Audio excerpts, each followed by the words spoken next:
Sometimes, God answers our prayers not by removing our suffering, but by remaining with us through it, quietly, faithfully, and lovingly.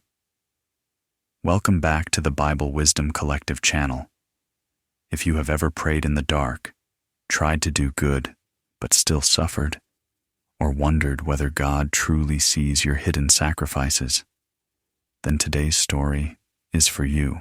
Today, we're reflecting on the book of Tobit, a deuterocanonical book in the Catholic Old Testament, a gentle, hope-filled story for the faithful, the wounded, the patient, and the tired.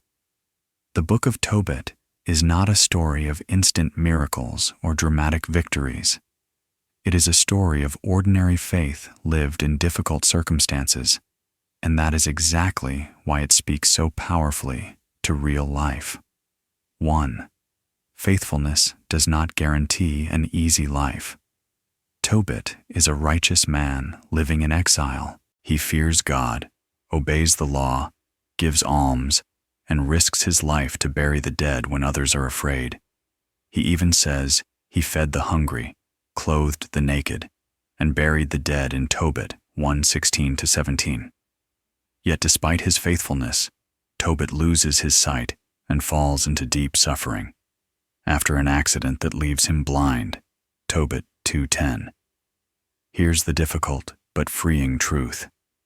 Faithfulness does not shield us from pain. The book of Tobit quietly corrects a misunderstanding many of us carry, that faith is a bargain with God. But faith is not a transaction, it is a relationship. Scripture does not present God as promising a painless life. What it reveals instead is God's promise of presence, even in suffering. 2. God sees what others do not see. When Tobit becomes blind, his suffering deepens. He is misunderstood, criticized, even mocked. His past goodness is forgotten. His pain becomes invisible to those around him. But Tobit reminds us of something essential. No act of love is ever lost. In his anguish, Tobit pours out his heart to God. Tobit 3:1-6. And although his charity seemed to bring him trouble, the story later reveals that his prayers were never ignored. This is hope for anyone who gives without recognition, serves without applause, and remains faithful when no one notices. God sees what the world overlooks. 3. Prayer can rise, even from despair. At the same time, far away, another voice rises to heaven. Sarah, a young woman carrying suffering and shame, also prays in despair. Tobit 3:7-15. She is accused, humiliated, and exhausted. Like Tobit, she reaches a place where life feels unbearable. Their prayers are not polished. They are not strong. They are honest, and then comes the line that anchors the whole book. At that very moment, the prayers of both were heard in the presence of the glory of God. Tobit 3:16. God hears prayers spoken in suffering, and he begins to answer, even when we cannot see it yet. 4. God often works through the ordinary. God answers by sending the angel Raphael, but not in thunder or spectacle. Raphael comes as an ordinary travel companion walking beside Tobit's son, Tobias. Tobit 5:4-6. Tobias doesn't recognize him as an angel. Raphael even presents himself with a human identity. Tobit 5:12-16. And here's a detail worth remembering. Raphael's name means God heals.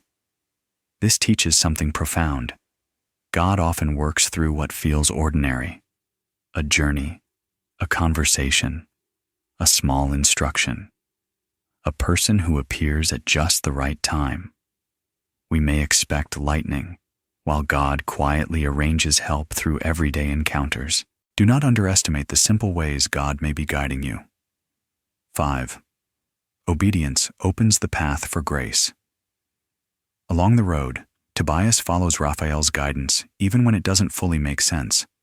Raphael instructs Tobias to keep parts of a fish, its heart, liver, and gall, for healing. Tobit 6:4-8. It sounds strange, but Tobias obeys. He trusts, he acts, and healing unfolds, slowly and gently. Sarah is freed from torment, Tobit 8:1-3, and Tobit's sight is restored when Tobias applies the fish gall as instructed, Tobit 11:11-13. Obedience does not control God, but it places us where grace can reach us. Faith is often walking step by step without seeing the full picture.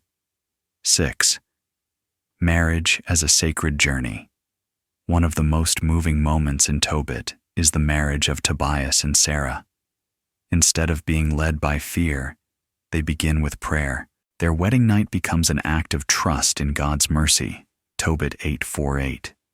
It reminds us that love is not built on perfection, but on shared trust in God.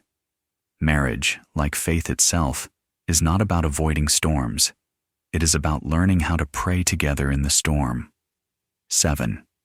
Prayer, fasting, and almsgiving.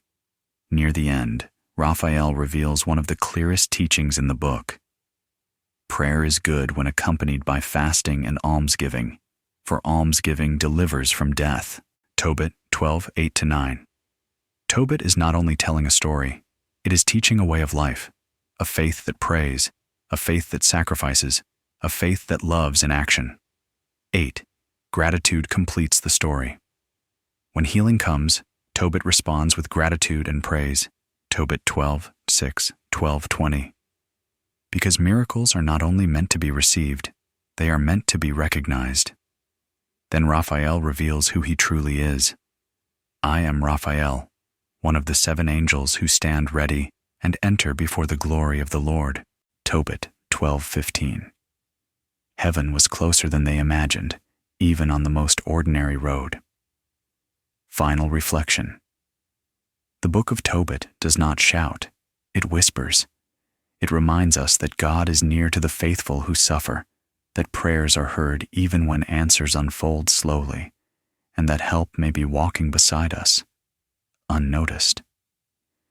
If you are tired, misunderstood, or quietly faithful in a season of darkness, this book is for you. If this reflection touched your heart, please like, share, and subscribe to the channel, and leave a comment below.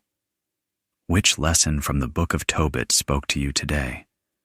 May God walk with you, unseen, unhurried, and always faithful.